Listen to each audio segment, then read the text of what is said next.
할렐루야. 더사랑의 교회 주일 예배 함께 예배 드리시는 모든 분들을 환영하고 우리 주님의 이름으로 축복합니다. 우리가 드려지는 그곳에서 하나님을 예배하고 또한 그곳 가운데 하나님 임재하시는 오늘의 예배가 되길 소망합니다. 이 소망 없고 환난 가운데 있는 우리 시대를 살아가는 우리의 모두에게 참 빛과 소망 되신 그 주님께서 오늘도 우리를 부르고 계십니다. 그 부르심 앞에 믿음으로 순종하며 나아가는 오늘의 예배가 되길 소망하며 함께 우리 기쁨으로 찬양하며 나아가도록 하겠습니다.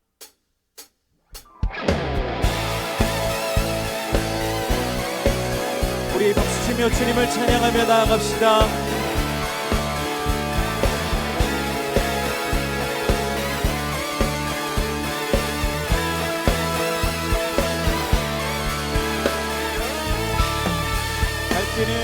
갈 길을 밝히고 있으니 주 앞에 빨리 나갑시다. 우리를 찾는 구주 예수 곧 오라 하시네. 다시 한번 갈 길을 밝히고 있으니 주 앞에 빨리 나갑시다. 우리를 찾는 구주 예수 곧 오라 하시네.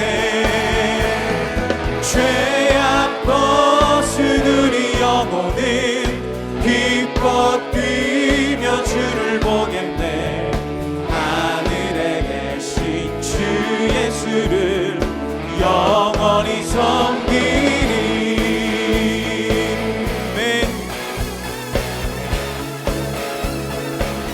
우리를 오라 하시는 말 기쁘게 듣고 순종하세. 구주를 믿기 지체 말고 속속히 나가세. 다시 한번 우리를 오라 하시는 말 기쁘게 듣고 순종하세. 구주를 지체 말고 속속히 나가세. 죄악 벗은 우리 영혼은 기뻐 뛰며 주를 보겠네. 하늘에 계신 주 예수를 영원히 다시 한번 죄악 벗은 우리 영혼은 기뻐 뛰며 주를 보겠네. 하늘에 계신 주 예수를 영원히 섬기리.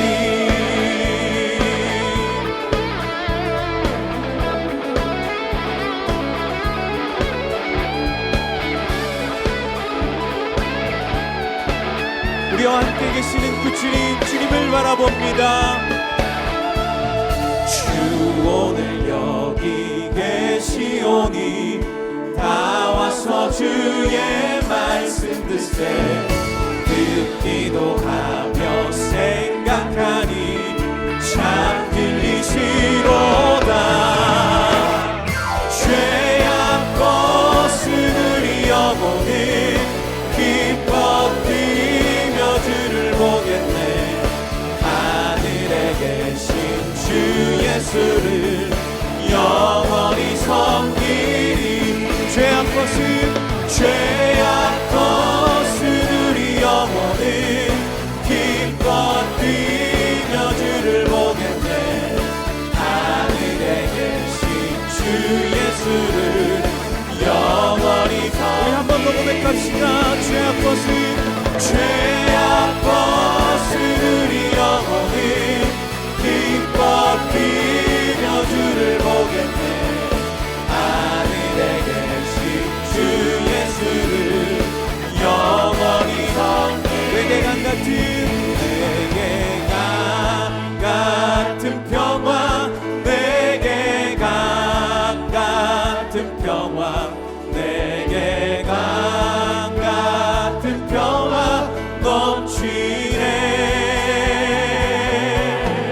내게 강 같은 평화, 내게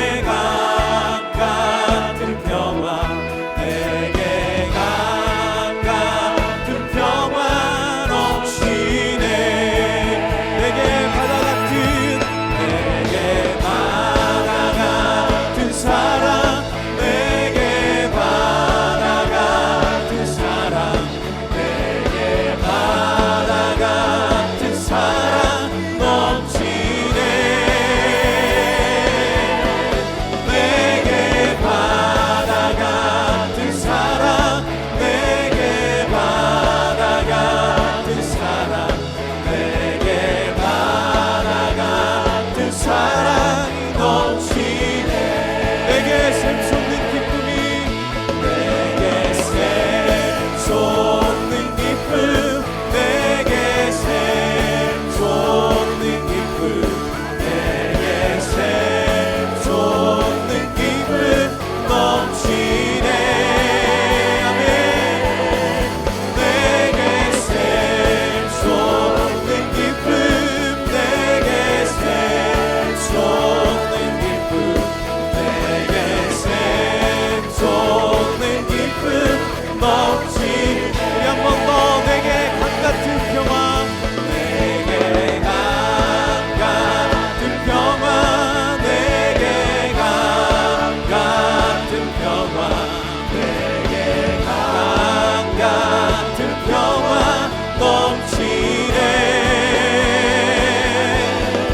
내게 강 같은 평화 내게 강 같은 평화 내게 강 같은 평화 넘치네. 할렐루야. 우리 주님께 영광의 박수 드립니다. 아멘.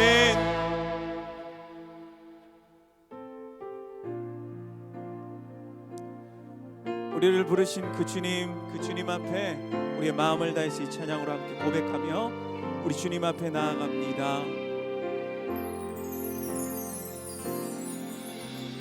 나는 하나님을 예배하는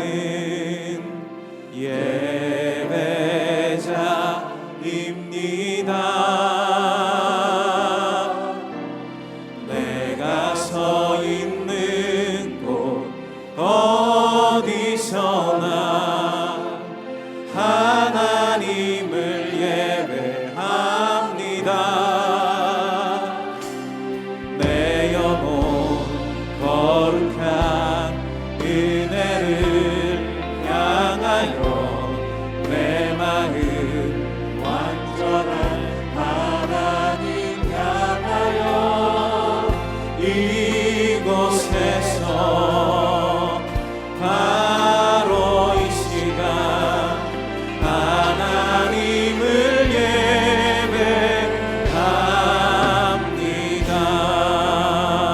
예배합니다. 다시 한번 고백합니다. 나는 하나님을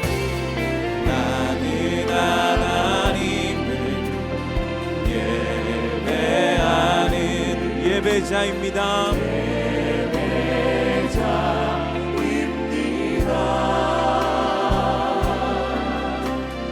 내가 서 있는 곳 어디서나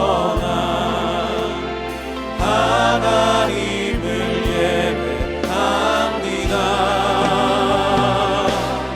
내 영혼 거룩한 은혜를 향하여 내 마음 완전한 하나님 향하여 이곳에서 바로 이 시간 하나님을 예배합니다. 내 영혼 거룩한 내 영혼 거룩한 은혜를 향하여 내 마음 완전한 하나님 향하여 이곳에서 바로 이 시간 하나님을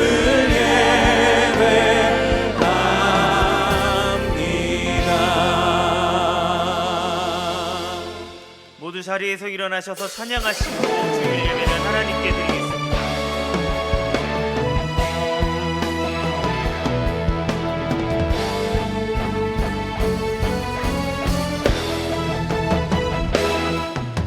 빛나는 왕의 왕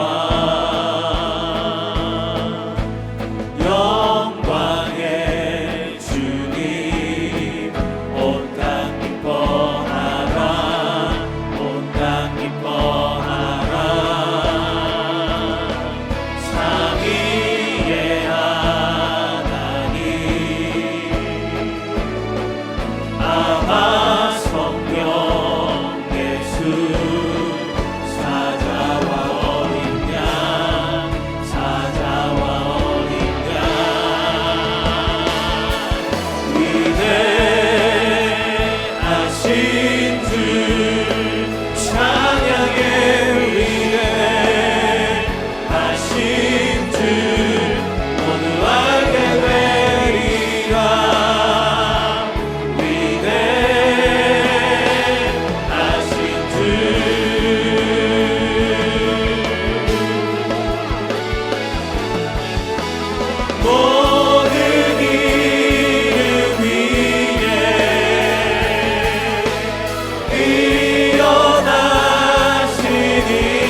여호와께 즐거운 찬송을 부를지어다. 기쁨으로 여호와를 섬기며 노래하면서 그의 앞에 나아갈지어다.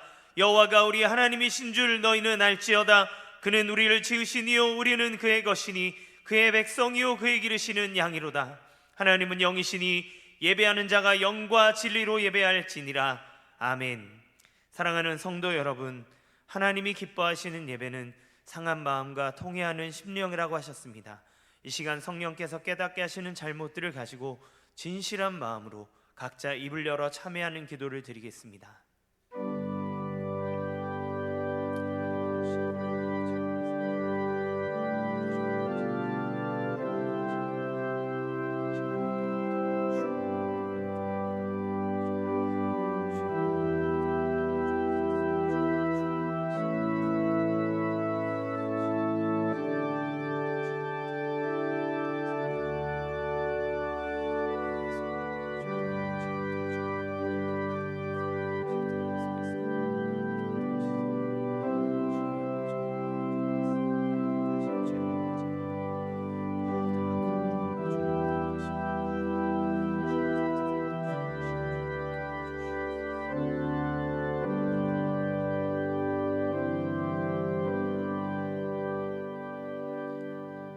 만일 우리가 우리 죄를 자백하면 그는 미쁘시고 의로우사 우리 죄를 사하시며 우리를 모든 불의에서 깨끗하게 하실 것이요.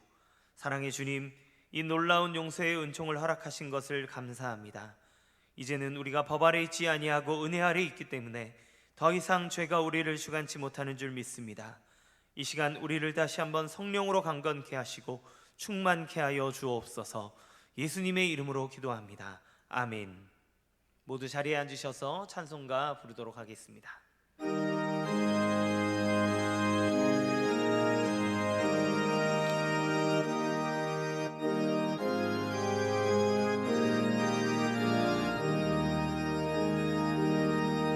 너 예수께 조용히 나가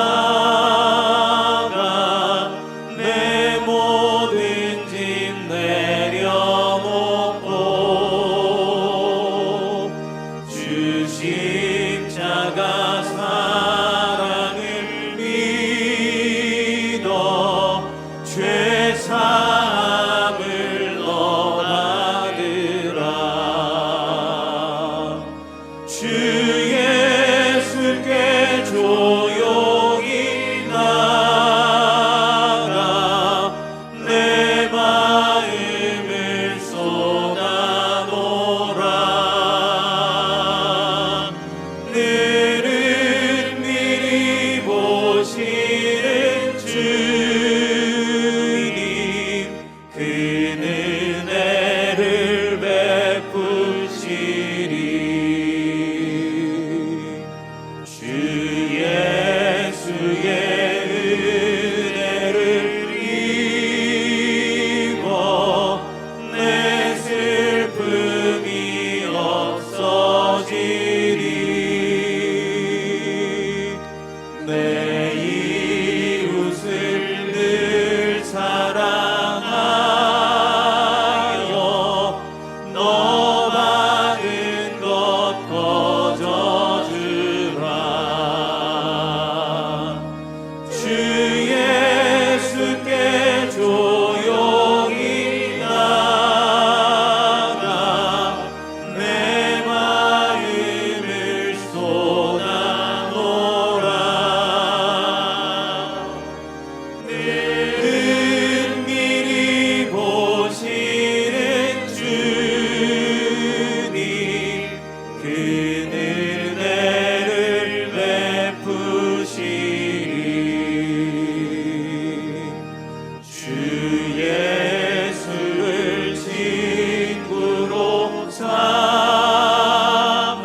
예수께 조용히 나가 내 마음을 쏟아놓으라. 늘은 미리 보시는 주님, 그 은혜를 베푸시리. 사랑과 은혜가 풍성하신 하나님 아버지, 부활의 믿음으로 구원에 대한 감사로 예배하며 우리의 삶의 목적을 새롭게 확인하고 하나님께 영광 돌리게 하심을 감사드립니다. 각자의 자리에서 드리는 주일 예배 가운데 하나님의 영광이 가득하여 예배를 드리는 모든 성도가 살아계신 하나님을 경험하며 구원의 감격과 은혜를 누리게 하옵소서. 오늘 강단에 선포되는 이인호 목사님 말씀을 통해 모든 성도들이 하나님의 은혜를 사모하고 차고 넘치는 축복의 자리가 되게 하옵소서. 고난을 통해 기쁨이 되고 감사가 되고 승리하는 참 그리스도인이 되게 하시고 성령님 함께 하시어 하나님의 뜻을 이루어가는 축복의 자리가 되게 하옵소서. 가르치고 치유하고 전파하는 3대 사명을 계승하고 비전과 지혜를 발견하는 귀한 시간이 되게 하옵소서. 코로나19로 성도들의 가정과 사업장이 많은 어려움에 직면해 있습니다. 조속히 종식되어 모든 두려움과 불신을 떨쳐나게 하시고 고난을 통해 우리의 영적인 체질 개선과 가정과 관계가 회복되고 신앙이 한 단계 성숙해지고 굳건해지는 귀한 시간이 되게 하옵소서. 환난의 때에 깨어서 기도로 준비하게 하시고 세상 가운데 빛과 소금이 되어 부활하신 주님의 말씀과 사랑을 전하며 나가는 십자가 군대로 세워 주시옵소서. 모든 교회 사역과 예배와 훈련이 속히 정상화되도록 인도하여 주시고 온라인을 통해 드리는 예배와 훈련, 다락방 모임 가운데 큰 은혜를 부어주시사 우리의 신앙이 더욱더 강해지는 시간이 되게 하옵소서. 성도들의 각 가정에 질병이나 환난으로 고통받는 환우들을 치유하여 주시옵소서. 시장경제 붕괴에 따른 경제적인 어려움, 갈등이 있는 가정을 보듬어 주시고 고난과 기쁨 가운데 함께 하시고 인도 동행하시는 주님을 믿고 끝이 보이지 않는 고난의 터널을 무사히 지나가게 하시옵소서. 코로나19로 인해 정상 생활이 마비되고 지연되는 어려움이 있지만 우리 자녀들의 취업, 수험생과 군대와 헤어있는 자녀, 노역자들을 지혜롭고 건강하게 지켜주시옵소서. 4월 15일 총선에서 국민의 뜻을 이해하고 헌신할 수 있는 사람을 바로 세울 수 있도록 지혜를 주시옵소서. 대통령과 위정자들이 진보와 보수의 패권 다툼보다는 이념을 버리고 국민의 아픔을 돌아보게 하시고 이기주의와 지역주의보다는 나라의 경제 부흥을 위해 뜻을 합하여 나가게 하시옵소서. 이인호 목사님 사역에 복음의 열정과 성령의 은혜가 넘치도록 부어주시고 영육간의 강건함을 주시어 건강한 목회, 건강한 말씀이 선포되도록 지켜주시고 전하시는 말씀 가운데 살아서 역사하시는 성령 하나님을 만나는 귀한 시간이 되도록 인도하여 주시옵소서. 목사님의 가정을 믿음의 반석 위에 바로 세워주시고 기도의 용사로 든든한 지원군이 될 수 있도록 축복하여 주시옵소서. 오늘 인터넷 예배로 섬기는 교역자와 섬기미들을 축복하여 주시고 찬양으로 하나님께 영광 올려드리는 솔리스트 앙상블의 찬양을 통해 어려운 시기에 하나님의 사랑에 더욱더 감사하며 나아가는 귀한 시간이 되도록 하시고 홀로 영광받아 주시옵소서. 모든 것 감사드리며 예배의 시종을 주님께 의탁하오며 부활이요 생명이신 예수 그리스도의 이름으로 기도드립니다. 아멘.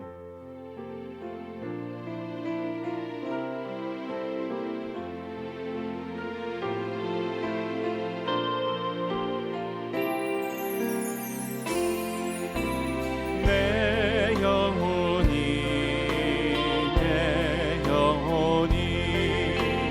주님을 찬양하며 기뻐합니다. 내 영혼이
4월 12일 더사랑의 교회 예배에 참여하신 모든 분들을 주님의 이름으로 환영합니다.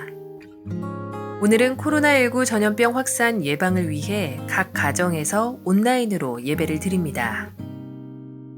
코로나19 전염병 확산을 예방하고 죽음에서 부활하신 예수 그리스도를 기념하며 그리스도의 생명을 전하는 기회로 삼고자 올해 부활주일 감사 예배는 4월 26일에 시행할 예정입니다. 아울러 4월 26일 오후에는 부활절을 기념하여 CTCK 산하 형제교회들이 연합하여 온라인 예배로 드립니다. 보다 자세한 내용은 주보 2면 하단 부활주일 일정 변경 Q&A 코너를 참조해 주시기 바랍니다. 금주부터 모세오경 통독을 시작합니다.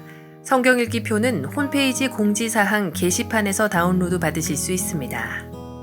아울러 전교인 성경필사를 진행합니다. 성경필사는 릴레이로 진행하며 각자 맡은 분량을 적어서 제출해 주시면 됩니다. 필사 기간은 4월 20일부터 5월 2일까지 2주간이며 다음 세대를 포함한 모든 세대가 함께 참여할 수 있습니다. 필사지는 코로나19 상황을 믿음으로 이겨낸 것을 기념하여 책자로 편집, 교회에 비치하여 다음 세대 신앙의 증표로 삼을 예정입니다. 신청 방법 등 자세한 내용은 주보 2면을 참조해 주시기 바랍니다. 2020 상반기 평신도 아카데미를 모집하고 있습니다. 현재 모집 중인 강좌는 다음과 같습니다. 먼저 성경탐구 구약개관입니다. 강사로 섬기시는 오광만 교수님은 성경 신학 박사로서 그레고리 비일의 요한계시록 주석 등 세계적으로 권위 있는 성경 주석들을 번역하고 집필하였으며 강의 경험이 풍부하여 구약 성경 전체를 한눈에 볼 수 있도록 여러분들의 길잡이가 되어주십니다. 다음으로 큐티 기초반입니다.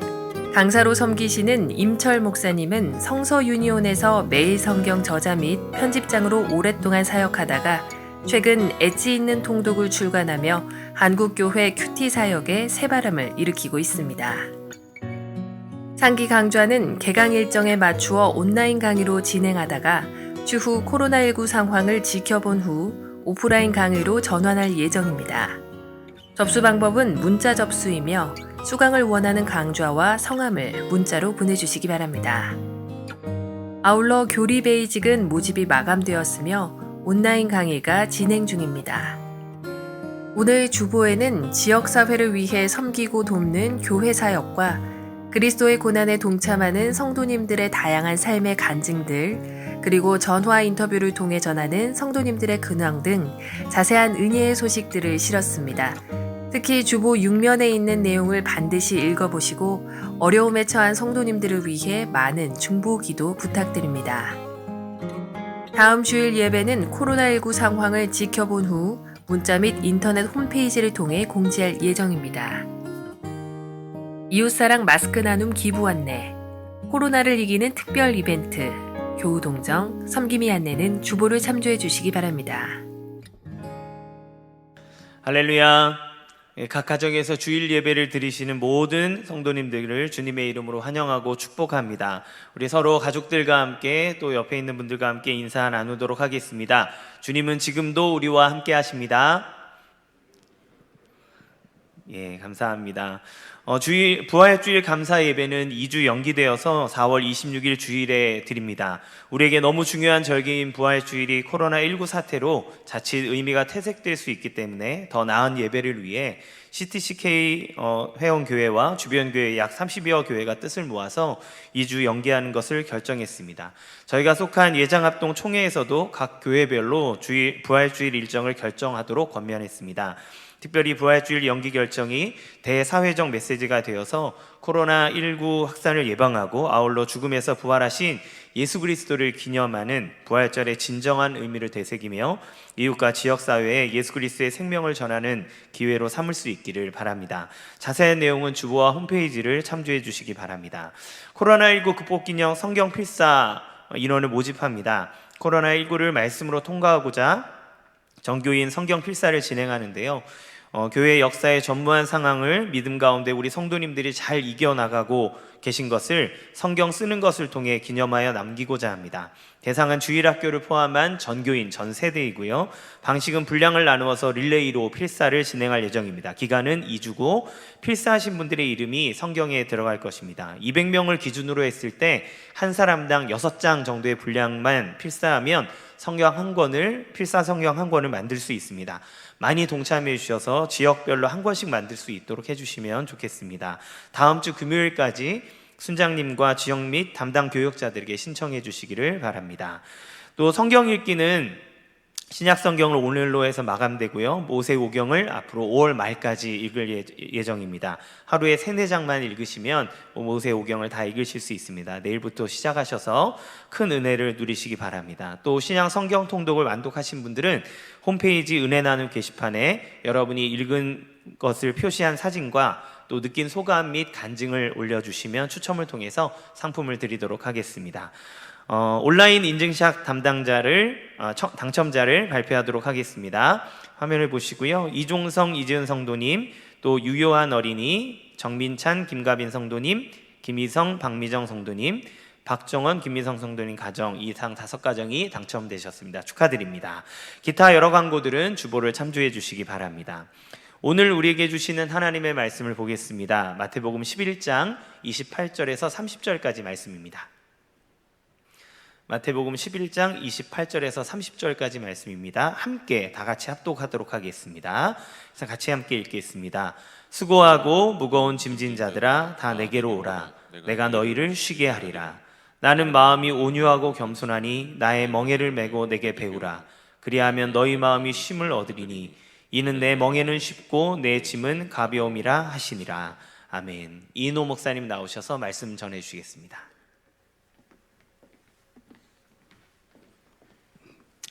할렐루야. 오늘도 가정에서 이렇게 예배하려고 함께 모여있는 여러 가정들, 가족들, 우리 자녀들 축복합니다. 우리 같이 또 사랑합니다. 축복합니다. 네, 감사합니다. 우리 자녀들은, 어린 자녀들은 목사님 설교가 너무 어렵다는 얘기를 제가 듣고 있어요. 당연히 어렵겠죠. 그래도 잘 듣고 앉아있는 우리 자녀들 너무 귀합니다. 오늘 목사님 설교를 잘 듣고 뭐라고 하는지 여러분이 깨달을 수 있다면 우리 자녀들은 진짜 천재입니다. 한번 테스트 해보세요. 오늘 목사님 뭐라 그러지? 나는 한번 깨달아 볼 거야 하고 한번 귀 기울여 보세요. 하나님이 알려주실 거예요. 사무엘처럼. 전 세계에서 공해가 가장 심한 그 나라가 인도라고 하는데 요즘에 이 코로나19로 대기가 맑아져가지고 수십 년 만에 처음으로 히말라야 산의 그 아름다운 설경이 눈에 보인다 그래요. 이것처럼 우리가 코로나19로 인해서 안 보였던 게 좀 보이고 있잖아요. 이게 막 예배당 와갖고 일상처럼 때로는 졸던 예배가 얼마나 귀한 것인가 눈에 보이잖아요. 또 이렇게 매번 모이는 다락방 교회 모임, 아유 참 거창스럽다 그랬는데 모일 수 없으니까 그게 얼마나 우리 영혼의 활력소인지 보이게 되죠. 늘 만나던 친구들, 또 우리가 뭐 쉽게 밟을 수 있었던 이 지구, 봄이면 피는 벚꽃, 이 모든 것들이 얼마나 하나님이 주신 소중한 선물인가를 보게 됩니다. 그래서 여러분이 코로나19를 지나면서 정말 소중한 것을 볼 수 있기를 바라요. 그래서 우리 그런 면에서 옆에 있는 분하고 인사하고 같이 한번 예배 드렸으면 좋겠어요. 당신은 정말 소중합니다. 네, 당신은 정말 소중합니다. 네, 이 자리에는 우리 장로님들이 앉아서 예배하시는데 우리 장로님들 정말 소중합니다. 네. 오늘 우리가 읽은 말씀은 힘든 세상에서 쉼 없이 살아가는 현대인들에게 꼭 필요한 말씀이죠. 자, 한번 28절 한 번 더 읽어보겠습니다. 시작. 수고하고 무거운 짐진 자들아 다 내게로 오라. 내가 너희를 쉬게 하리라. 네. 자, 그런데 이 말씀을 우리가 오해하지 말아야 될 것은 주님께서 그 수고하고 무거운 짐진 자들의 짐을 다 내려놓게 함으로써 쉬게 할 거라는 생각입니다. 물론 우리가 천국에 가면 이 세상의 짐 다 내려놓게 하시죠. 그러나 여기서는 우리가 예수님 믿는다고 해서 우리가 세상에서 져야 되는 짐을 내려놓는 것은 절대로 아닙니다. 당시에 예수 믿던 노예들 무거운 짐 지고 있었지만 그렇다고 노예에서 벗어날 수 없었습니다. 우리가 예수님 믿는다고 가기 싫은 직장 안 가도 되고 하기 싫은 공부 안 해도 되고 그런 것이 절대로 아닙니다.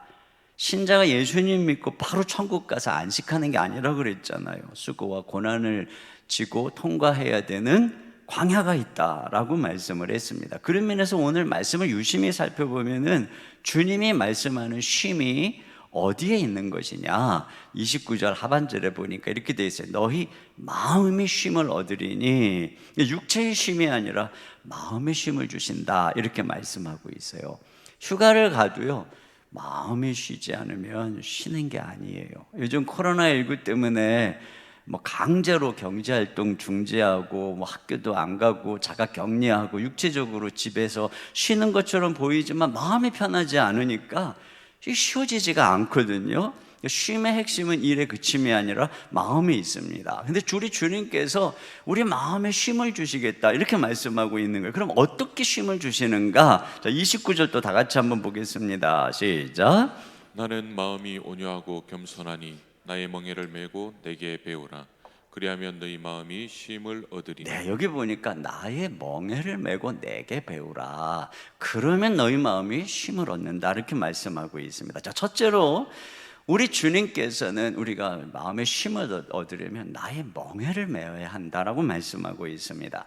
여러분, 멍에는 이 소가 수레를 끌 때, 쟁기를 끌 때 이 목에 거는 막대를 말합니다. 여러분, 그림에서 보시면 저렇게 생긴 거예요. 그래서 저기다가 이제 수레를 거는 거죠. 그 양쪽에 보면 이게 딸랑딸랑 종이 달려 있잖아요. 그래서 이 소가 이 수레를 끌고 갈 때는 딸랑딸랑딸랑 소리가 나는 게 저 바로 멍에에서 나는 소리예요.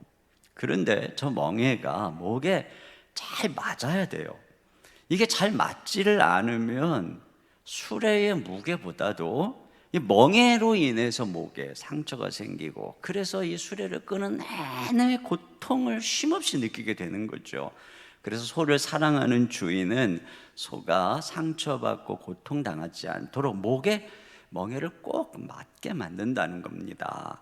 그런 면에서 마음이 온유하고 겸손한 참 좋은 주인이신 우리 예수님은 뭐라냐면은 30절 상반절에 이는 내 멍에는 쉽고 이렇게 말합니다. 이건 무슨 말이냐면 내 멍에는 꼭 맞는다. 너희들의 목에, 너희들의 이 체질에 꼭 맞는다. 이렇게 말씀을 하고 있어요. 그러니까 이 멍에, 이 주님의 멍에를 매는 게 마음의 쉼을 얻는 방법이라는 거죠. 인생이 피곤한 이유는 일이 힘들어서라기보다는 이 멍에가 안 맞아가지고 상처받고 스트레스 받고 짜증나고 그래서 짐이 무거워지는 거예요. 그러면 이 세상 사람들을 그렇게 힘들고 무겁게 하는 멍에는 뭘까요? 그것은 바로 종의 멍에입니다. 종의 멍에. 자, 갈라디아서 5장 1절을 같이 한번 읽습니다. 시작. 그리스도께서 우리를 자유롭게 하려고 자유를 주셨으니 그러므로 굳건하게 서서 다시는 종의 멍에를 매지 말라. 네, 여기 성경에서 종 그러면 이 당시는 노예를 의미합니다. 노예는 주인에게 돈을 주고 팔려가서 소유가 돼버렸어요.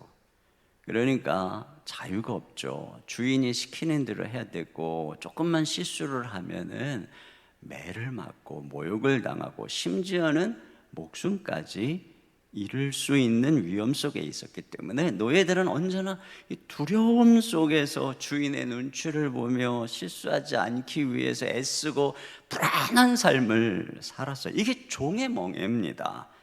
그러니까 이런 멍에를 지고 가는 인생이 이게 일이 힘든 게 아니죠. 멍에가 힘든 거예요. 오늘날 양상은 틀리지만 사람들은 종의 멍에를 쥐고 살아요.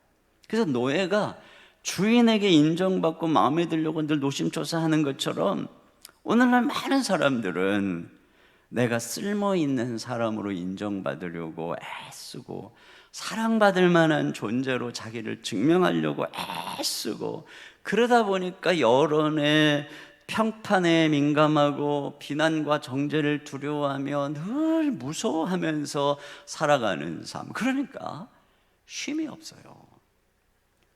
그러면 그리스도께서 주시는 멍에는 뭘까요? 저는 이 멍에를 이렇게 묵상하면서 이와 비슷한 의미를 주는 것이 이 성경의 영이에요. 영. 자, 무슨 말이냐면 로마서 8장 15절을 읽어보면 이해하실 수 있어요. 자, 다 같이 봅니다. 시작. 너희는 다시 무서워하는 종의 영을 받지 아니하고 양자의 영을 받았으므로 우리가 아빠 아버지라고 부르짖느니라. 네, 여기 보니까 무서워하는 종의 영, 이게 바로 종의 멍에라고 할 수 있겠습니다.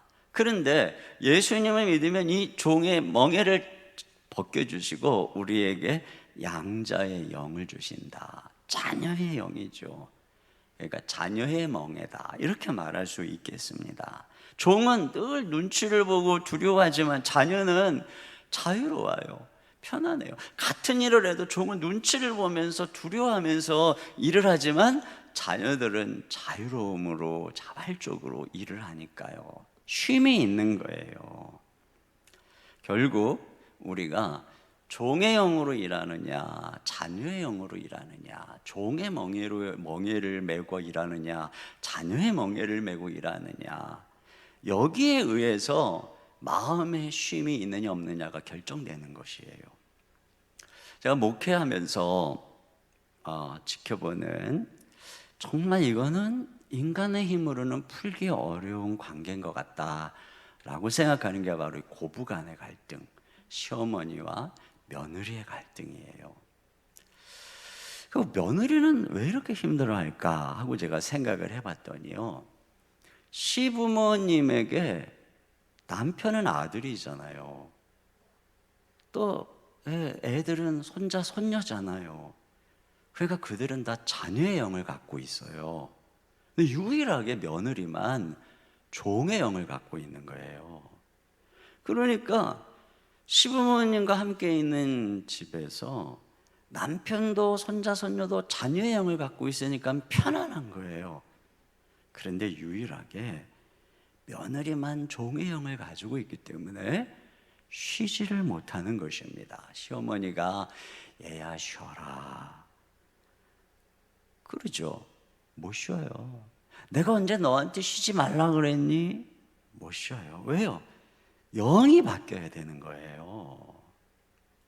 매일 종의 영을 가지고 시어머니에게 지적당하면 어떡하나 하는 이런 모습으로 긴장하고 눈치를 보고 있으니까 시부모님이 다녀가시면 별로 한 일도 없는데 피곤한 거죠.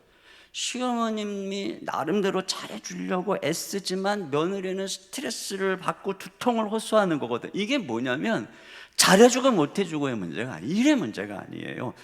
영의 문제인 거예요. 멍에의 문제인 거예요. 교회도 보면 요즘에는 또 이제 세대 교체기여가지고 원로 목사님과 후임 목사님의 갈등이 심하잖아요. 그 제가 만나보는 원로 목사님들은 후임 목사님 배려를 엄청 합니다. 그런데 후임 목사님들은 만나보면 힘들어 죽겠다는 거예요. 왜 그런가 보니까 일의 문제가 아니에요. 영의 문제, 종의 영을 가지고 있으니까 없어도 감시하는 것처럼 느끼는가 봐요. 그러면 여러분, 영이 바뀌어야 되는데, 멍에가 바뀌어야 되는데 예수님은 그럼 이걸 어떻게 바꿔주시나요? 예수님은 자신을 내어주시는 십자가의 공로로 우리를 자녀 삼으셨죠. 즉 하나님 아버지는 당신의 아들을 내어주심으로 우리를 양자 삼으신 것입니다. 제가 이 말씀을 묵상하다가 문득 깨달은 게 있어요. 하나님 아버지께서 아들을 주심으로 우리에게 자녀의 영을 주셨다면 우리도 똑같아요. 하나님 아버지가 하신 것처럼 하는 거죠. 시부모님이 평생 아끼고 사랑으로 키워온 아들을 내주는 것입니다. 뭐죠? 이제는 내 아들이 아니다. 며느리야. 네 거다 하고 내주는 것입니다. 그러면 그 아들 안에서 며느리가 딸이 되는 것입니다. 하나님은 그 아들을 하늘 보좌에서 이 땅으로 보내셨습니다. 그리고 우리와 함께 살게 하셨습니다. 이처럼 아들을 집에서 내보내는 것입니다. 그래서 성경은 부모를 떠나 아내와 연합하여 한 몸이 되라 이렇게 말씀하신 거죠. 그러면 훗날 예수님이 우리를 이끌고 하나님의 집으로 갑니다. 이처럼 아들을 보내고 며느리와 자유와 독립 속에 살도록 은혜를 베풀면 이 아들이 며느리를 데리고 즐거움으로 부모님 집으로 오는 거예요. 이게 순서입니다. 하나님께서 아들을 내어주심으로 수많은 자녀들을 얻으셨듯이 우리가 아들을 내어줄 때 며느리를 딸로 얻게 되는 것입니다. 물론 환경상 시부모님을 모시고 살아가야 되는 부득이한 경우들이 있습니다. 핵심은 뭐냐? 어떤 환경이든 아들을 내주는 겁니다. 아들을 독립시키는 겁니다. 간섭하지 말고 다 맡기는 것입니다. 자유를 주는 것입니다. 그리고 항상 며느리를 아들 안에서 보는 겁니다. 주님이 아들이신 예수님 안에서 우리를 보듯이 아들의 공로로 우리를 사랑하듯이 말이죠.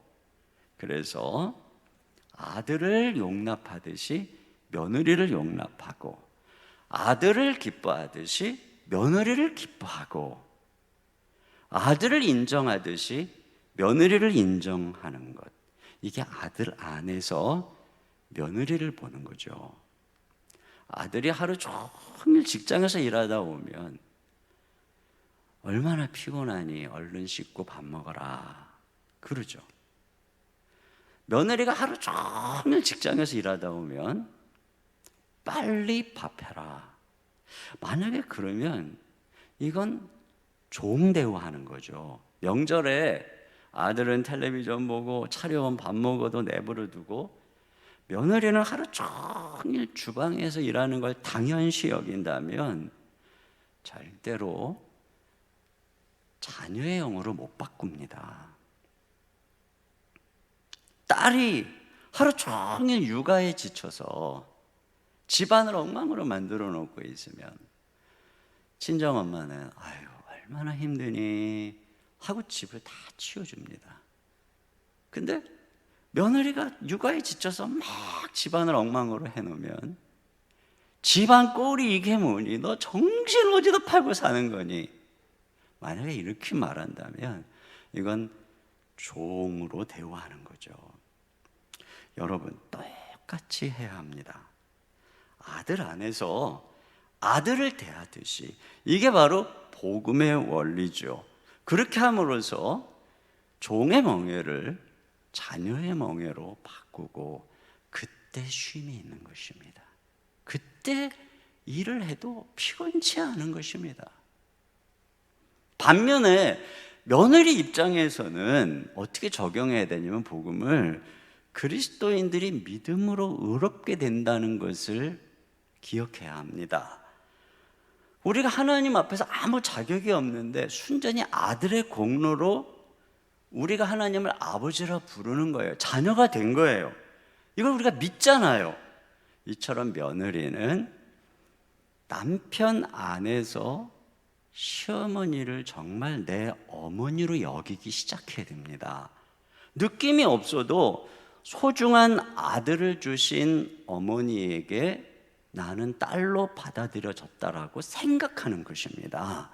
이 생각이 중요합니다. 제가 몇 번 말씀드린 바가 있는데 제가 사랑의 교회에서 한동안 고옥하는 목사님을 담임 목사님으로 섬길 때 무서워하는 종의 영으로 일을 했습니다. 그런데 어느 날 내가 옥하는 목사님과 이 소중한 시간을 무서워하며 보낸다면 내 손해다 이런 생각이 들어서 제가 옥하는 목사님을 아버지다라고 생각을 하기로 결심을 했습니다. 회의할 때 막 야단을 쳐도 저분은 우리 아버지다. 또 내가 보고하러 들어갈 때 막 겁이 나도 그 기다리면서 수십 번을 저 안에 계신 분은 우리 아버지다, 아버지다, 아버지다. 이렇게 생각을 하니까요, 신기한 경험을 한 거예요. 제 마음이 달라지는 거예요. 진짜로 아버지처럼 여겨지기 시작하니까 목가는 목사님이 막 화를 낼 때 전에는 나한테 또 뭐가 내가 뭘 잘못했을까 하고 무서워하다가 이제는 목사님이 담임 목사의 짐이 얼마나 힘드시면 저렇게 화를 내실까? 내가 어떻게 하면 목사님을 도와드릴 수 있을까? 목사님 너무 힘드시겠다. 내 마음이 이렇게 달라지더라고요. 그래서 이러한 마음으로 목사님을 대하고 또 내가 생각도 해보면서 목사님 사역에 어떻게 짐을 덜을까 하고 대화를 하니까 내 마음이 달라진 걸 목사님이 느끼는 거예요. 그래서 대화가 되고 제 마음에 쉼이 있는 것을 경험했어요. 여러분, 며느리 입장에서 시어머니를 무섭다 그러면 무서워지는 거예요. 그런데 이분이 엄마다 그러면 엄마가 되는 거예요. 내 남편이 사랑하는 어머니잖아요. 우리 친정엄마만 불쌍하고 시어머니는 안 그럴까요? 아니에요. 여러분이 시어머니를 뵐 때마다 우리 엄마다 수십 번, 수백 번, 수천 번 그렇게 하세요. 그러면 마음에서부터 엄마로 받아들여지게 되고 그렇게 변화될 때 여러분 마음을 시어머니도 느끼게 되고 거기서부터 쉼이 오는 거예요. 이게 뭐 며느리만 할 일입니까? 사회도 똑같아요. 장인, 장모님 생각하면서 내 아버지다, 나의 엄마다 이렇게 생각하면 달라지는 것입니다.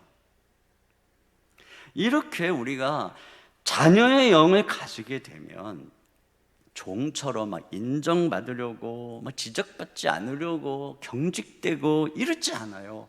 이미 인정받고 사랑받으니까 자유한 거예요. 이미 칭찬받고 나를 웃으면서 바라보고 있으니까 내가 막 애를 쓸 필요가 없어요. 실수를 했다고 무서워하고 막 자책하고 막 긴장하고 막 뒤통하고 이럴 필요가 없어요. 왜? 이미 용납받고 있으니까 말이죠. 거기서부터 마음의 쉼과 자유가 있는 거죠. 이게 바로 우리 주님께서 우리에게 나의 멍에가 쉽다는 거예요. 그리고 이런 멍에를 맬 때 거기서부터 진정한 자발적인 순종이 흘러나오는 거예요. 제가 이 말씀 묵상하다 자꾸 예전에 옥 목사님하고의 관계를 자꾸 떠올리게 됐는데, 제가 처음 사랑의 교회 부임했을 때 옥하는 목사님이 저에게 보여준 리더십은 신뢰였습니다. 믿고 맡겨주시는 거였어요. 저뿐이 아니죠. 교육자들에게. 제가 첫 교육자 수련회를 갔을 때 이전 교회하고 참 다르게 그냥 우리들을 쉬게 내버려 두는 거예요. 아침에 일어났는데 아무도 안 깨우는 거예요. 나 혼자 그냥 긴장해가지고 일어나서 혼자 막 큐티하고 말씀 보고 막 이렇게 폼 잡고 있었는데 선배님들 다 주무시고 뭐 그냥 푹 자는 거예요. 밥 먹고 났는데 또 오전에 내내 쉬고 오후에 또 놀고 저녁에 잠깐 목사님하고 시간 갖고 그 다음날 또 아침에 난 또 긴장해가지고 일어나서 막 큐티하는데 다 자는 거예요. 왜냐하면 사역하느라고 다 피곤하고 지쳐 있으니까 푹 자고 푹 잘 먹고 쉬라는 거잖아요. 제가 그날 아침에 큐티를 하는데 막 눈물이 나는 거예요. 내가 왜 이렇게 눈물이 나지? 왜 이렇게 눈물이 나냐면 날 믿어주니까 내가 드디어 이게 사람 대우를 받는구나 이런 생각이 들더라고요. 눈물이 그렇게 나는 거예요. 지금도 잊을 수가 없어요. 그렇게 시작한 사랑의 교회 8년이 저에겐 수일처럼 지나갔어요. 새벽부터 밤까지 충성하면서 말이죠. 여러분, 야곱이 라헬을 사랑해서 라반 삼촌 아래서 7년 일한 게 수일처럼 지나갔다 그러잖아요. 이게 사랑의 힘입니다. 해라 종의 멍에를 씌운다고 되는 게 아니에요. 아이가 아프면 부모가 곁을 안 떠나죠. 잠도 못 자고 돌아보죠. 아빠는 병원비 마련한다고 투잡 쓰리잡 뜁니다. 사람들이 얼마나 힘드냐고 그래요. 그러나 부모는 자녀를 너무 사랑하기 때문에 자기 고통 안 보여요. 이게 사랑의 능력이죠. 주님 정말 사랑해서 교회 안에 헌신하는 분들 보면 진짜 대단하죠. 우리가 가서 정말 대단하십니다. 힘드실 텐데. 그럼 뭐라 그래요? 저는 그렇게 대단하지 않아요. 저 그렇게 훌륭한 사람 아니에요. 그냥 즐거워서 할 뿐이에요. 당신이 말하는 그 문제가 저한테는 문제가 안 돼요. 예수님 사랑함으로 그냥 따라갈 뿐이에요. 여러분, 이것이 바로 사랑의 능력이에요. 주님께서 우리로 하여금 자녀 삼으시고 자유케 함으로써 결국은 우리로 하여금 사랑의 종이 되게 하는 거죠. 갈라디아서 5장 13절을 다 같이 봅니다. 시작.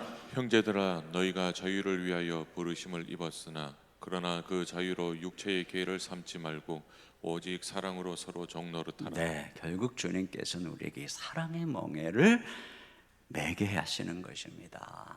그래서 우리가 핵심으로 짐을 지고 수고하지만 사랑으로 하니까 기쁘고 마음에 쉼이 있는 거예요. 자, 두 번째는 나의 멍에를 메고 어떻게 하랬어요? 내게 배우라. 이게 이제 쉼을 얻는 방법이라는 것입니다.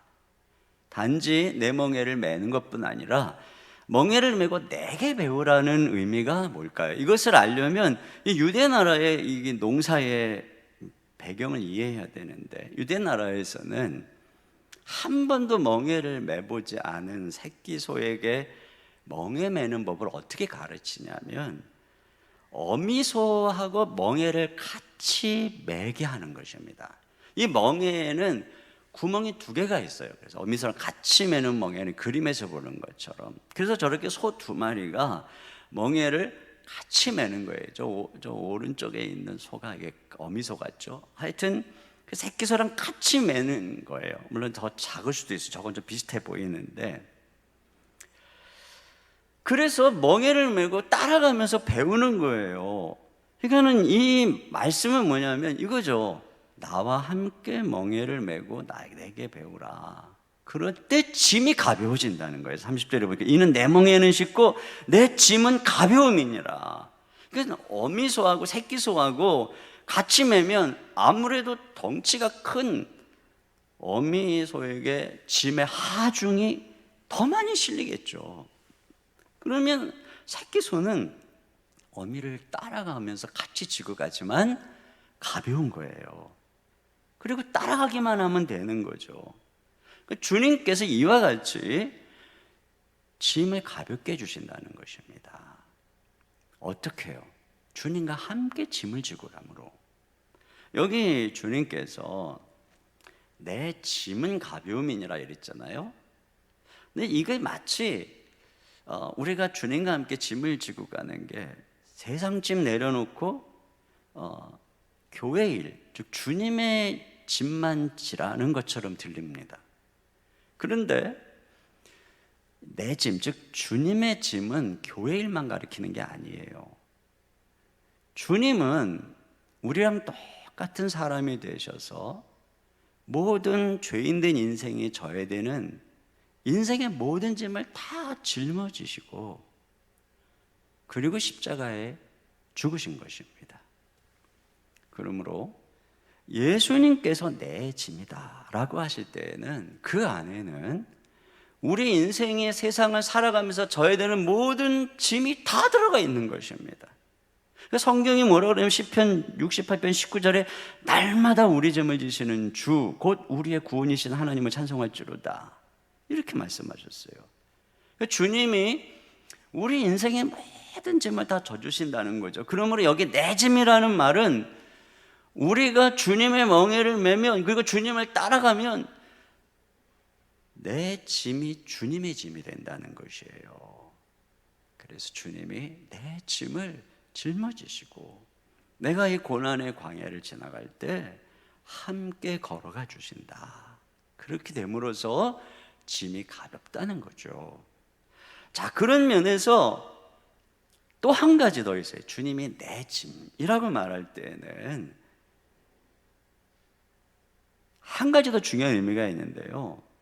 주님이 우리의 짐을 지실 때 우리 짐의 의미가 달라진다는 것입니다. 지난주에 그리스도 안에서 우리가 다 죄사함을 받았기 때문에 우리가 당하는 고통은 더 이상 죄의 형벌이 아니라고 그랬습니다. 그것이 아니라 그리스도의 고난에 동참하는 거라 그랬죠. 이와 같이 그리스도를 믿고 따르는 사람에게 주어진 인생의 짐은 더 이상 죄인이 져야 되는 수고와 짐 형벌이 아니라는 거죠. 그러면 뭐냐? 그 짐은 그것을 통해 그리스도의 사역을 이루는 순종의 도구가 된다는 것입니다. 그래서 우리는 우리 이 짐을 짐으로써 예배의 삶을 살게 되는 것이고, 우리가 가야 되는 직장, 우리가 하는 자녀 양육, 이런 것들이 삶의 고통이 아니라 이것을 통해서 주님의 구속 사역을 이루는 도구가 되는 것입니다. 그 짐을 사랑함으로, 즐거움으로 질 때 많은 사람들이 유익을 얻는 거죠. 이렇게 주님께서는 우리 짐의 의미를 바꿔주시는 것입니다. 내 짐이다. 나의 구속 사역을 위한 짐이라는 거예요. 여러분, 우리 짐의 의미가 달라지잖아요. 그러면 더 이상 그 짐이 괴롭지 않아요. 예기치 않은 짐이 우리에게 막 다가오잖아요. 그때 화가 나고 짜증나고 힘든 이유는 이것이 우리의 안전, 건강, 행복을 방해하는 불필요한 해방꾼이라고 생각하기 때문에 그런 것입니다. 그런데 그렇지 않고 그것이 내가 져야 될 짐으로 생각하고 기꺼이 지기로 생각하면 가벼워지는 거예요. 그리고 실제로 그 짐을 지기 시작하면 그 주님이 그 짐을 자기 짐으로 여기고 함께 져주시는 거예요. 그래서 그 짐이 가벼워지는 것입니다. 제가 처음에 개척하고 초창기에 너무 목회가 힘들다고 느껴질 때 어느 날 목회는 힘든 것이다, 이렇게 생각하기로 결심했어요. 목회는 힘든 것이다. 그랬더니 목회가 쉬워지더라고요. 그러니까 제가 은연중에 목회는 쉬운 것이다 라고 생각을 했던 거죠. 그러니까 이런저런 원망, 불평, 힘든 일이 생기면 이걸 뿌리 뽑아야 되는 불필요한 잡초라고 생각했던 겁니다. 그때마다 너무 힘든 거예요. 괜히 내가 목회자가 됐다, 후회가 밀려오는 겁니다. 그러나 목회는 힘든 거다. 이 모든 것은 당연히 목회자가 져야 되는 거다.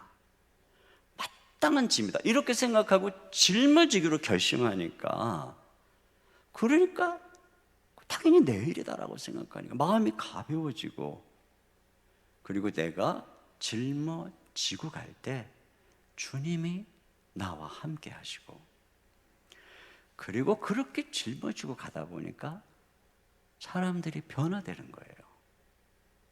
여러분, 세상도 똑같습니다. 인생이 쉽다 그러면 인생이 너무 어려운 거예요.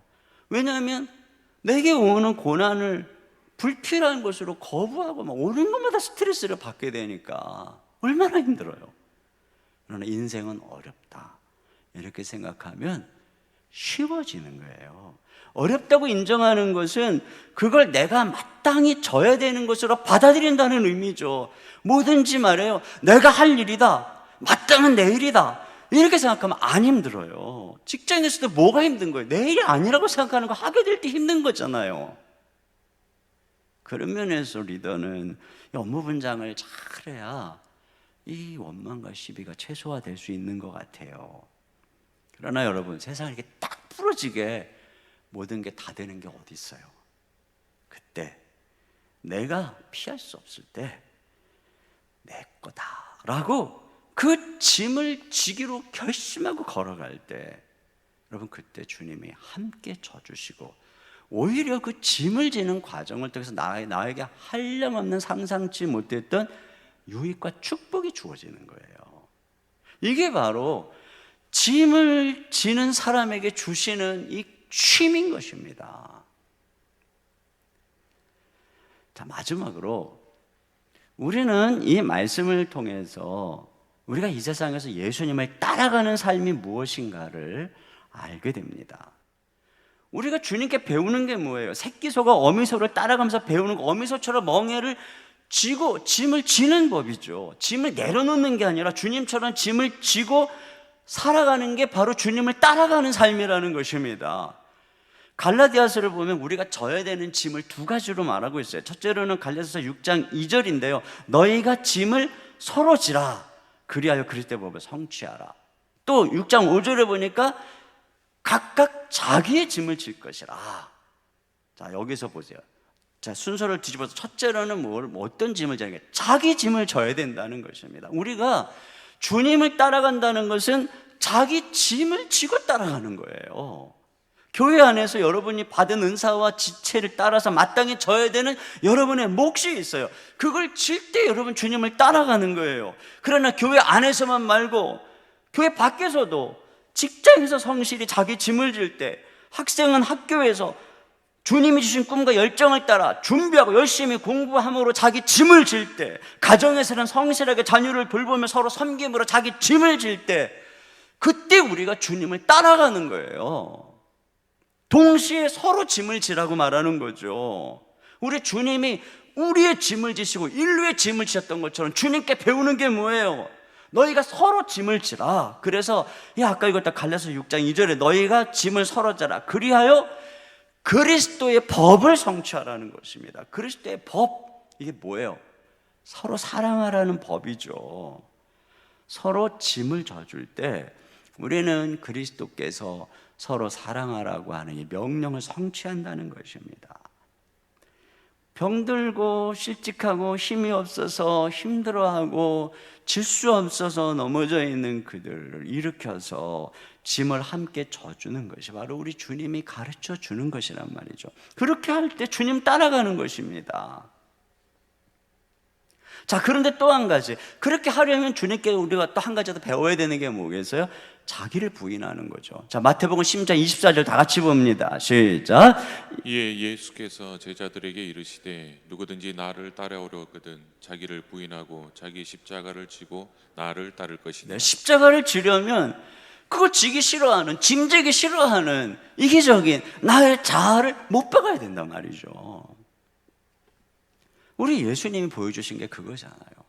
하나님과 동등됨을 취할 것으로 여기지 않고 자기를 낮추고 비워서 우리랑 똑같은 종의 형체를 가지고 죽기까지 복종하셨던, 이게 자기를 부인하는 이 모습, 이걸 우리가 배워야 된다는 것입니다. 그래서 우리가 자기 부인하고 십자가를 지기 시작할 때 거기서 부활의 능력을 경험하는 것입니다. 거기서 우리 하나님이 예수님을 부활시키시고 높이셨던 것처럼 하나님이 우리와 함께 하시는 것을 경험하는 것입니다. 우리가 자기를 부인하고 짐을 질 때, 십자가를 질 때 비로소 우리는 부활하신 주님이 우리와 함께 하시고 우리의 짐을 함께 져주시고 그것을 통해 놀라운 유익을 이루어 가시고 아름다운 사역이 이루어지고 열매 맺는 것들을 보게 되는 거죠. 이게 십자가의 역설입니다. 거기에 쉼이 있는 거예요. 누가 그리스도를 따르는 제자일까요? 짐을 지는 사람입니다. 제가 생각해 보니까 우리 집에서는 아내가 저와 우리 아이들의 짐까지 많이 져줍니다. 우리 집에서 그리스도의 수제자는 제 아내인 것 같아요. 저와 아이들은 아내를 통해서 그리스도를 배웁니다. 제가 우리 교육자들을 유심히 살펴보니까 선배들이 후배들보다 짐을 더 많이 지는 것 같아요. 그걸 후배 목사들이 보고 배우는 거죠. 우리 교회 장로님들이, 순장님들이 짐을 많이 지고 가세요. 그것을 통해 그리스도를 배우는 거죠. 제자 훈련은 다른 게 아니에요. 이렇게 자기 짐을 지고 서로 짐을 지고 가는 이 모습을 볼 때, 그것을 보고 그렇게 주님을 따라가는 그 모습을 보고 자녀들이, 후배들이 그리스도를 배울 때, 이게 제자 훈련이에요. 마이클 윌킨슨이라고 하는 분이 제자도에 대해서 평생 연구하시고 많은 역작을 쓰신 분입니다.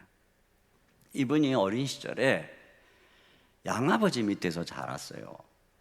근데 그 양아버지는 집에서 어머니를 자주 때렸어요. 그러니까 어머니가 어릴 적에 뼈 결핵으로 엉덩이를 수술해서 약간 다리를 절었는데, 양아버지는 화가 나면 그런 어머니를 막 이제 놀리는 거예요. 그러니까 뭐 어린 마음에 윌킨슨이 그런 자기 어머니를 놀리고 조롱하는 그 아버지를, 양아버지 얼마나 미웠겠어요. 근데 문제는 그 양아버지가 윌킨슨이 다니던 교회의 장로였다는 거예요. 주일날 같이 교회를 도착하는 순간 자기 양아버지는 평소하고 집에서 보던 모습하고 완전히 다르게 변한다는 거예요. 그냥 겸손하고 막 상냥하고 말이죠. 윌킨슨이 이런 얘기를 합니다. 왜 이런 일이 생길까? 그 양아버지는 제도에, 전통에 헌신하는 게 주님께 헌신하는 거, 주님을 따라가는 거라고 착각했다는 거죠. 그리고 교회 밖으로 나가는 순간 자기가 마땅히 져야 되는 짐을 지고 그리스도께 배우지 않는 거예요. 따라가지 않는 거죠. 가정에서, 직장에서는 전혀 주님을 따라가지 않는 모습으로 살아가는 것입니다. 그러니까 이런 아버지로 인해서 이 윌킨슨이 자기 교회를 떠났다는 거예요. 그리고 마약을 하고 히피가 되고 그렇게 방황하다가 청년 시절에 주님을 만나서 회심을 했다는 얘기입니다. 여러분, 우리가 짐을 질 때 주님 따라가는 거예요. 그리고 그 주님을 따라가는 모습을 볼 때, 우리가 그 짐을 열심히 지면서 주님을 따라가는 모습을 볼 때, 그 속에서 사람들이 유익을 누리고 평화를 누리면서 사람들이 변화되는 거예요. 결론입니다. 우리에게 다가오는 무거운 짐, 피곤하고 지치고 짜증나게 하는 그 짐, 여러분, 그 짐을 우리 주님이 내 짐이다, 이렇게 말씀하십니다. 그 짐은 더 이상 여러분을 괴롭게 하고 파괴하는 짐이 아니라 주님이 그 짐의 의미를 바꾸셨다는 것입니다. 구속 사역을 위한 짐이라는 것입니다. 그리스도의 고난에 동참하는 짐이라는 것입니다. 그러므로 기꺼이 지기로 결심해라.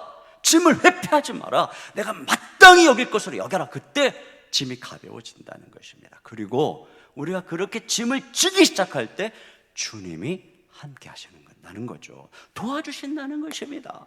그리고 그 짐을 통해 역사가 나타난다는 것입니다. 그 안에 감추어진 놀라운 축복이 드러나기 시작한다는 것입니다. 거기에 진정한 쉼이 있다는 거예요.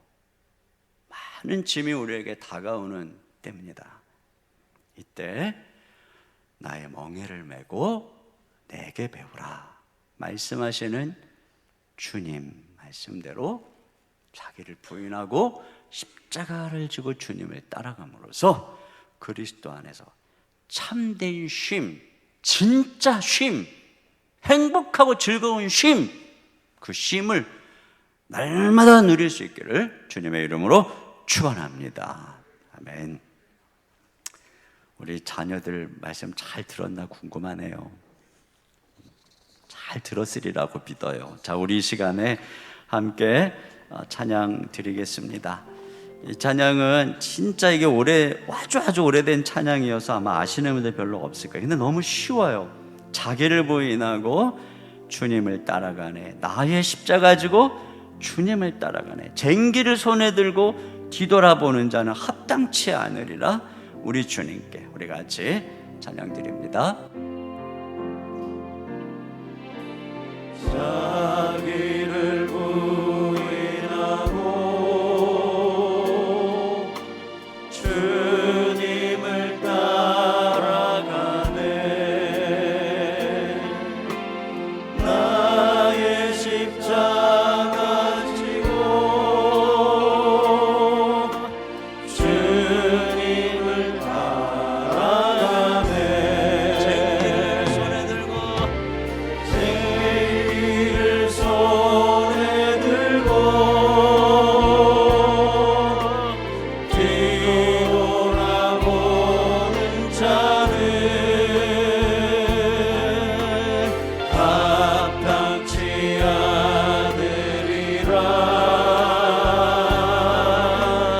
우리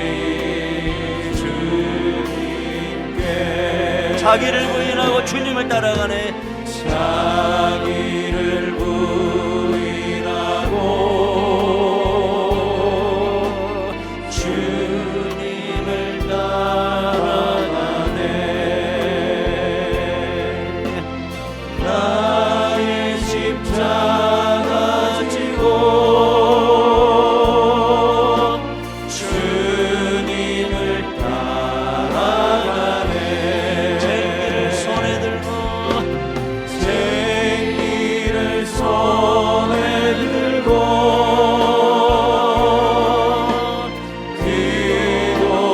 뒤돌아보는 자는 합당치 않으리라. 우리 주님께 주님을 바라보고 주님을 바라보고 주 안에 행하느니 주 안에 행하느니 십자가의 사랑을 체험하게 되리라. 쟁기를 손에 들고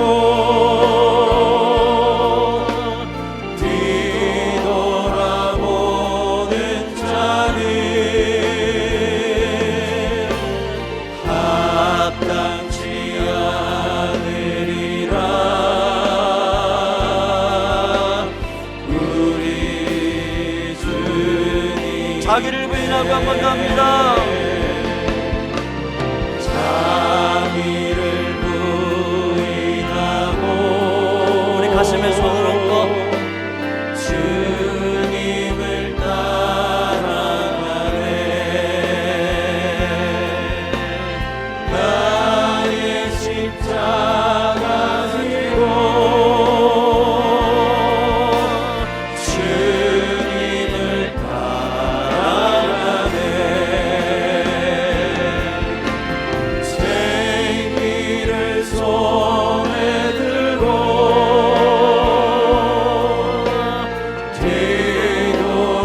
뒤돌아보는 자는 합당치 않으리라. 우리 주님께 우리 이 시간에 함께 기도할 텐데요. 여러분 화면에 기도 제목을 보시면서 같이 기도하겠습니다.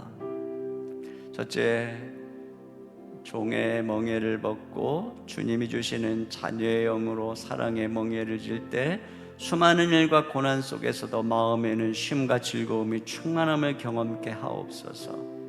두 번째, 우리가 고난의 짐을 마땅히 져야 할 짐으로 여길 때 주님이 우리의 짐을 함께 져주시는 은혜와 능력을 누리게 하옵소서. 세 번째, 주님과 같이 자기를 부인하며 십자가를 지고 주님을 따라갈 때 주님의 역사와 축복을 날마다 경험하게 해 주시옵소서. 우리 같이 한 목소리로 기도하겠습니다.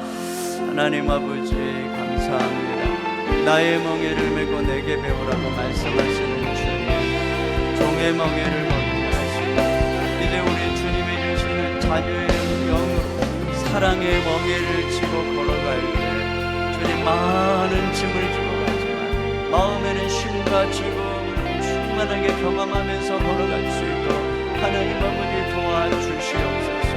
주님 내게 다가오는 많은 고난과 짐들, 이것들이 절대로 나를 파괴하는 불필요한 것들이 아니라 이 모든 것들이 주님의 짐입니다.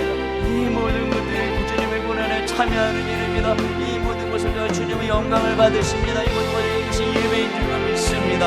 아버지 하나님이여, 이 짐을 마땅히 짐을 지고 걸어가는 것을 여기게 할 때 주님이 이걸 가볍게 하시고 우리 집을 함께 저어주시는 줄로 믿습니다. 아버지는 그런 은혜와 능력을 경험하며 살아갈 수 있도록 인도하여 주시기를 간절히 원하고 기도합니다. 주님과 같이 자기를 부인하며 십자가를 지고 주님을 따라갈 수 있도록 인도하여 주시옵소서. 그리함으로 말미암아 날마다 주님의 역사와 축복을 날마다 경험하는 삶, 이 놀라운 신비로 십자가를 지고 따라가는 곳에 주어진 하나님의 놀라운 예비하신 은혜를 경험하는 우리 사랑하는 모든 성도들 될 수 있도록 인도하여 주시옵소서. 수고하고 무거운 짐진 자들아 다 내게로 오라. 내가 너희를 쉬게 하리라 말씀하신 이 놀라운 쉼의 비밀을 우리에게 가르쳐 주셔서 감사합니다. 나의 멍에를 메고 내게 배우라. 주님, 자녀로서 사랑의 멍에를 메고 기쁨으로 주님을 섬기기 원합니다. 이것이 우리 주님이 십자가에서 베푸신 놀라운 은총인 줄로 믿습니다. 내 모든 인생의 짐이 불필요한 짐이 아니라 주님의 놀라운 구속사역을 이루는 창조적인 짐, 아름다운 유익의 짐임을 믿고 이 짐 속에 예배가 있고 이 짐 속에 사명이 있는 걸 믿고 기꺼이 질 때 짐이 가벼워지고 우리 주님 함께 지시는 거 경험하는 줄 믿습니다.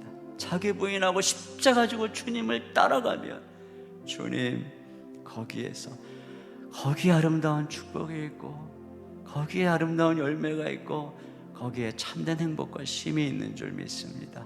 이 길을 우리 모두 걸어가게 하시고 수많은 짐이 우리 어깨를 무거워하는 이때에 우리 주님이 가르쳐주신 이 복음의 진리를 깊이 인식하고 주님 따라감으로 쉼을 누리며 넉넉히 지고 갈 수 있도록 가정가정 축복하여 주시옵소서. 주님, 이 시간 주님께 귀한 예물을 올려드립니다. 11조를 구별하여 드리고 감사와 구제와 비전, 헌금 여러 가지 제목으로 아버지께 올려드립니다. 하나님 아버지, 우리 사랑하는 성도들, 경제적으로 어려워하는 성도들 많이 있습니다. 일용할 양식을 공급하시는 주님, 저들의 쓸 것을 채우시고 공급해 주시고 하나님께서 돌보아 주시기를 간절히 소원합니다. 경제적인 어려움들 속히 회복시켜 주시고 다시 한번 숨통을 틔워 주시고 힘과 능력을 덧입혀 주시기를 원하고 소망합니다. 건강을 지켜주시고 가정가정 넉넉히 짐을 지고 갈 수 있도록 힘과 위로로 공급하여 주시옵소서. 하나님께서 노약자들 돌보아 주시고 우리 병중에 있는 환우들 늑동자같이 지켜주시고 또한 출타 중인 우리 가족들, 유학 중인 자녀들, 군에 있는 아들들 하나님께서 지켜 보호하여 주시옵소서. 하나님, 이 나라의 민족 선거를 앞두고 있습니다. 우리 주님께서 이 대한민국 하나님 앞에서 겸손하게 잘 이끌어갈 수 있는 충성되고 정직하고 올바른 일꾼들을 선출할 수 있도록 하나님이 모든 일에 간섭하여 주시옵소서.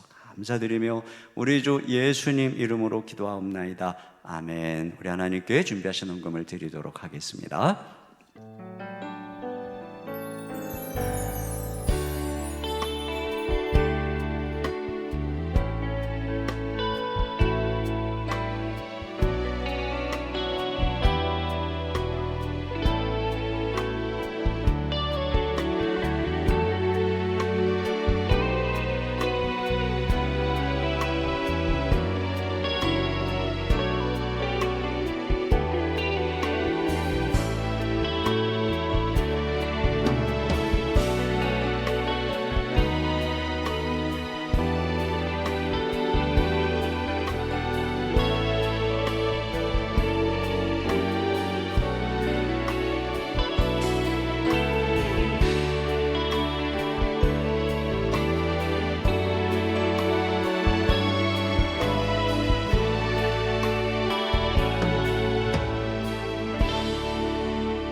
모두 자리에서 일어나셔서 우리의 참 아버지 되시는 하나님께 찬양드리겠습니다.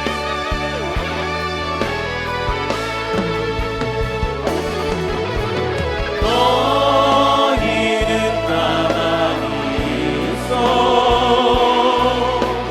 주가 하나님 되말지어다 열방과 세계가